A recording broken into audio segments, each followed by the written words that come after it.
returning subscribers, welcome back to the channel, welcome back to the vlog, welcome to a crappy, rainy, snowy, freezing day, but good news after a little bit of delay and man, supplies, parts, labor shortage, you name it. I am happy to report that we're back at Insane Power and yeah, assembly day. So we got everything laid out on the table, you know, bob weights, pistons, you name it. Scott's in the back scrubbing up the block real quick with some soapy water, so we'll get in and kind of go over everything.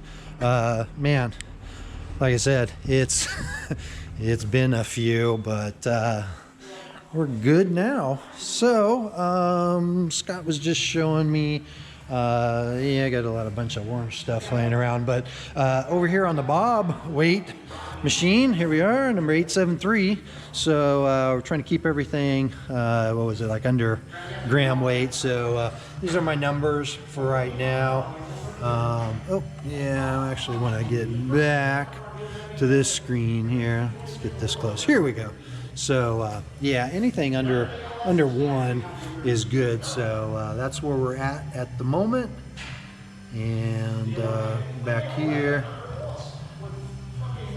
there you go. So yep, and then back over here, I've got everything laid out. This is like pretty much the assembly, like the only thing that's going on. So that's that stainless steel kit that I bought before. Crank, can't remember. Scott had said, wasn't sure if this had any markings on it, if it was a 375, 395. And again, you can put a magnet on most everything because this is, you know, actual Chrysler, date coded, so on and so forth. This is the old water pump, which we talked about before. I mean, you compare that crap to this new one that I got outside, other than a couple of the markings. You know, it's a Liberty, but look at that. Big difference. So it's pretty much everything for the assembly wise, and then we get over to this side. Oh yeah, the new guy, old guy Tom, heads are still the same. So those have been done for a while. And then crank, bearings, rings, got all the icon stuff. Yeah, I got it over. I got the bob stuff over on the machine. Yeah. So and then Scott's in the back just doing a little scrub-a-dub on the block real quick. So I said, I finished it. Yeah. I put, because I'm very picky on the way I want the top of the cylinder. I put a radius into it. Right. And then so I finished that. I did the deck. I deburred everything. He's final washing it. I'm checking the press fit on the wrist pin to rod. And the clearance between the piston. I've already checked the main bearing clearances and the rod bearing. The ring gap's all set. So once he finals it, I'll cam bearing it and stop putting the pistons on the rods. Right. Yep. And as we talked, I think back in the day too, this was new, or I think it got swapped out. I'm not sure if you machined the old one because we were worried about the wear. Yeah, because we were worried about the wear on the thrust side. It was it pushed it up to the front and was scraped that all up. This is you can see this mark right here, this wide mark is a forging mark. If it's a thin line, it's a cast. Right. This is a forge, so it's a big forged crank and everything like that. So much better. Yeah, so I finished, balanced it. Everything's done there. It's all neutral, less than a gram. Yeah, I got that over on the, just was looking on the screens. So, awesome. So, yeah, and I asked them on these if they were just the icon flat top. Right. And, yep, sounds good. And, cool. Just fitting stuff at this point. All right, I'm gonna go run Scott down real fast. Thank you.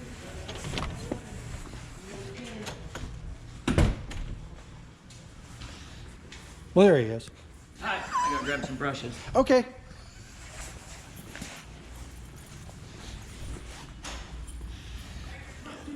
So before, yeah, I guess I didn't post the other video, but they lost half of the shop. Not lost, but the owner of the other half of the building was selling the building, and they're going to put like a air conditioning company or something like that is taking it over. They wanted like 1.5 million or something crazy.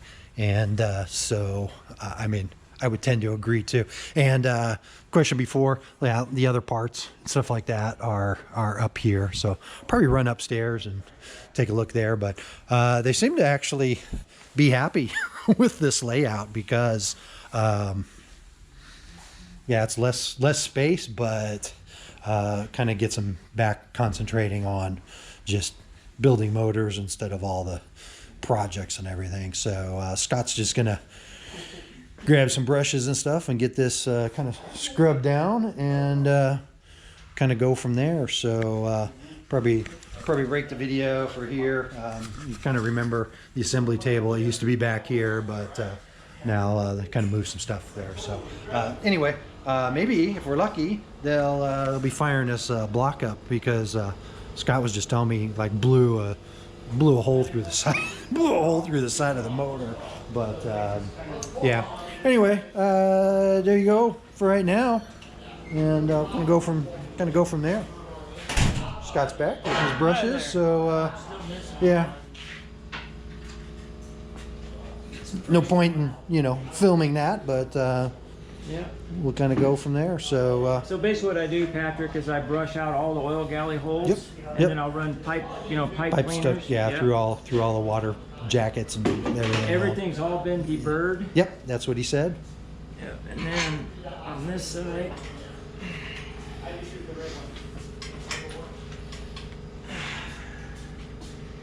You're getting too old for this. I know, right? All the lifter But galleys, yeah. bushings have been honed, lightly Yeah. honed, deburred. This is the bushing for the distributor, cylinders, everything. All the bolt holes have been chased. Yeah, and all this stuff's all Yep. nice now on the edges. Yep. So now we go in there and I'll clean it, scrub it down real good. Clean all again, and then run down this way, Patrick, down the lifter bores both Right. ways. And then you're good to go. Yeah, cool. Yep. So is this the numbers you were telling me about, these stampings at one Yeah, time? yeah, that's what I was saying. That's what it So was. so on here, and when you break that down, you'll get from the factory. What I said before is, so when people talk about like they've decked it or they've decked it and removed the numbers or something, it's like, well, that doesn't add up.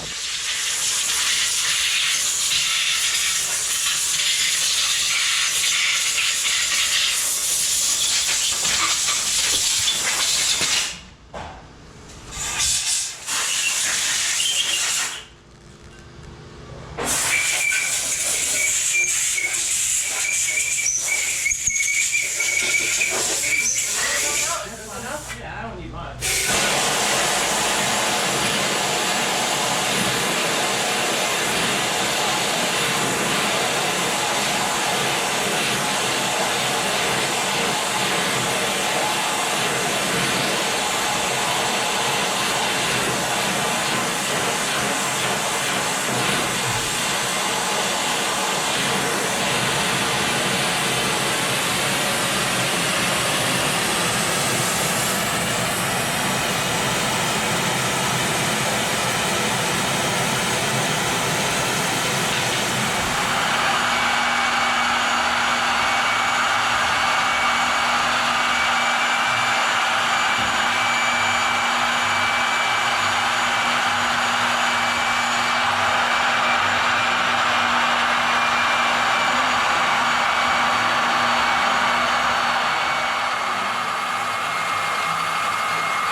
Fuel economy, I'm the wrong person to talk to.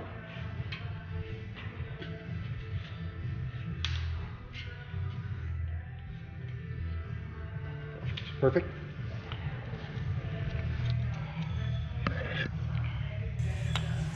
Not used to rings this big.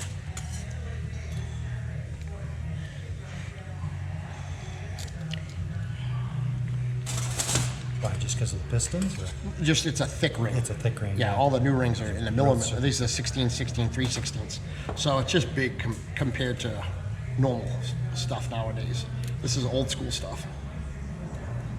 Doesn't mean it's any good, better or worse. It's just bigger. Dot goes up on it. And we just put it in and we just roll the ring in. There you go.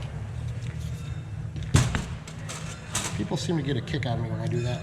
Now the top ring doesn't have any markings on it. No off, no top. No, so you look for the chamfers. Top ring chamfer always goes up. Second ring chamfer goes down. This doesn't have a chamfer. It doesn't have anything. This ring can pretty much go any direction you want it to go. So just put that on there. We'll put it on that way. Yeah, that's the way it's going.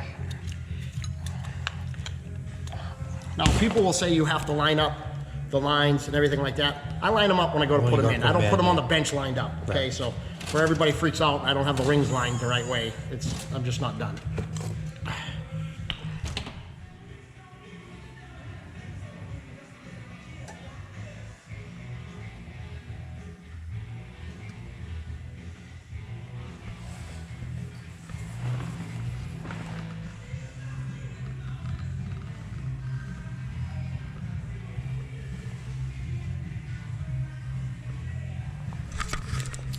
All right, so bearings are in.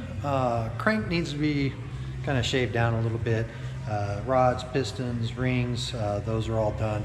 I still got the table full of other stuff over here. I want to stay away from the music, but for the most part, yeah, about all we can do for today. Probably shoot back down tomorrow. We'll get the rest of the block all assembled and get everything ready to get back in the car. So I will see you on the next one.